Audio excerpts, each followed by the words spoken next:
Hey guys, welcome back. Today we're going to discuss insecure attachment and how it creates pretty much every psychological issue we have today. Note. So this is a question I received from a listener. Something that I discuss a lot on this show, this podcast, is that we live in the age of insecure attachment. We live in the age of attachment disorder and how this creates pretty much every psychological issue we have. And this listener's question is, well, did we ever have secure attachment? Were we ever securely attached? And I think this is a good question, because if we did have secure attachment at some point, or at least more secure attachment, even for a small time frame, this will show us what we need to do to get it back, in a sense. And just to be clear what I mean by secure attachment, a great example, or I think a great litmus test for whether you have a secure attachments in your life, whether you are securely attached, is if everything that you can say in therapy, you can say with family members, close family members, your wife, girlfriend, husband, boyfriend, whatever, and maybe even close friends. So in a sense, you don't go around hiding who you are, especially to the people who are closest to you. People often ask, when you're done with group therapy, I'm a big proponent of group therapy, not for analyzing your situation, but you come do therapy with me, in a sense, we intellectualize what's going on. I can show you exactly what's going on in your psychology, the emotional pitfalls that you fall into, let's say. I can show you exactly what's going on, but that's not going to solve the issue, right? That'll make you aware of the problem, but that doesn't change the behavior. Group is one of the best ways to change behavior, because it really helps us process emotions.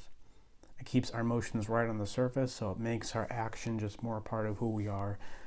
A lame quotation, but it's true. The longest distance is between the head and the heart, meaning it's easy to get something, but that doesn't mean you're going to act on it. That doesn't mean you're going to do anything. Group is one of the best ways to get guys to do what they really know they need to do to make their lives healthier after they already know what they need to do. So when are you done with group? Well, you're done with group when you can talk to your family, talk to your friends the way that you talk in group. You don't hide anything. You're not going around hedging and seeing, should I bring this up? Should I not bring that up? That's really when you're done. Group isn't an end in itself. It is a stepping stone. I think all groups are, in a sense, family groups. They're there to show us how we need to talk to our family. They're there to train us how to talk with our family. So we can do that, and we can connect with people, and this of course leads to emotional regulation naturally. I think every problem that you see, every psychological issue that you see around you, probably even more than psychological issues, what you typically think to be psychological issues, the obesity issue, that's a psychological issue in a sense.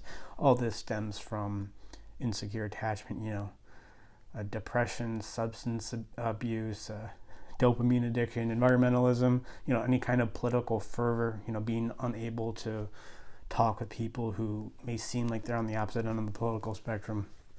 Pretty much anything that would lead you to make a stupid post on Facebook, that all stems from attachment disorder. So how did attachment disorder arise? How do we get to this place where we just want to go around hiding who we are from the people who are closest to us? Well, I think a good way to think of it is what happened with the health and fitness industry.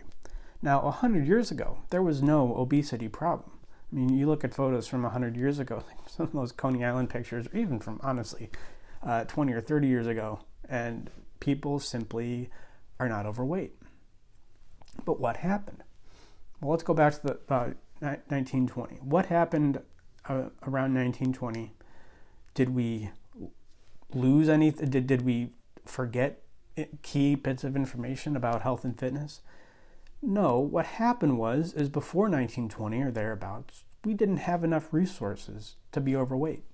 We didn't have to know that much about health and fitness. Right now we know way more, 100,000 of times more of information about health and fitness than we knew in 1920, but the obesity rate is much higher. I saw it's like approaching 70 or 75% or something. So what happened? Now we are put in this environment where it's much easier to become obese, but before we weren't in this environment. And now, what are we doing? We're learning about something like, let's say, insulin, which 100 years ago we didn't know that much about. But now we do. And we do know about it because we were put in this environment. So I'm not saying we need to go back to 1920. I'm saying is we need to learn more about the mechanisms behind what causes us to gain weight. And that's what we are doing. And at least a certain percentage of the population is even healthier than the healthiest person in 1920. It's just about learning the information and being able to put that to use, which I think is going to take some regulation in itself. And that's the same thing with attachment disorder. 100 years ago, 150 years ago, we lived in relatively small groups of people, not hunter-gatherers back to 10,000 years ago, but we lived in relatively small insular communities. And there's a downside to this, very little upward mobility. You're going to do what your dad does. That's it. You don't have a lot of choice in life, which, for some people, maybe that's a good thing because then you don't have to make choices, and choices are psychologically challenging. But I would challenge you to build up your psychology so you can get to the place where you can make your choices for yourself. That's an aside.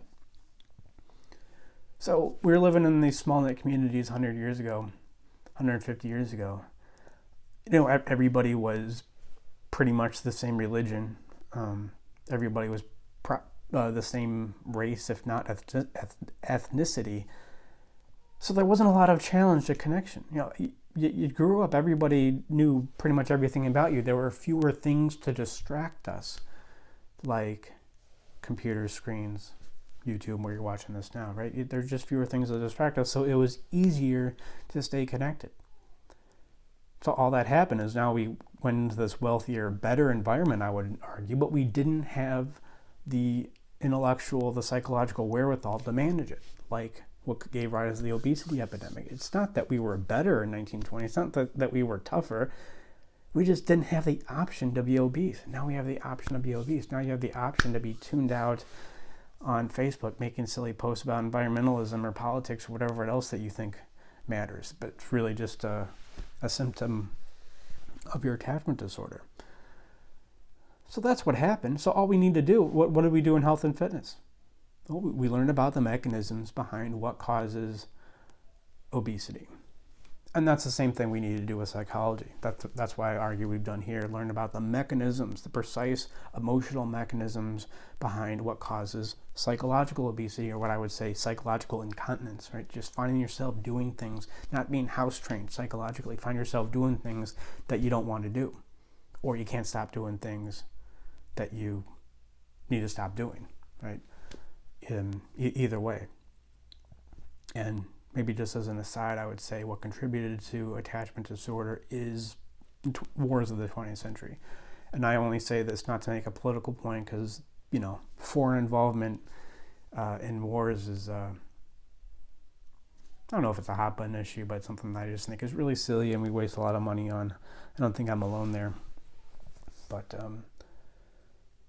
the wars, the wars of the 20th century, the World War I, I would say even World War II, Vietnam, maybe to a lesser extent Korea. And I say this because, people with familial issues, you just ask them where this comes from. Oh, it comes from my dad. Okay, what was his relationship with his grandfather? Oh, his grandfather was abusive. Okay, well, what was his grandfather or your great-grandfather like? Oh, well, he was in World War II.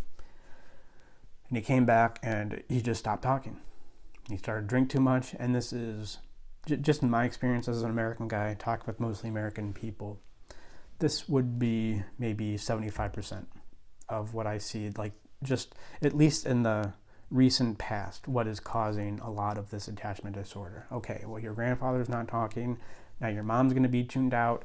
Now your father grew up in a place where he couldn't talk to anybody, and that's what he's going to create for you unless he goes in and manages those psychological issues. But that's why we're here, to not only put a stop to our own trauma, but to the trauma of the family. We do free consultations.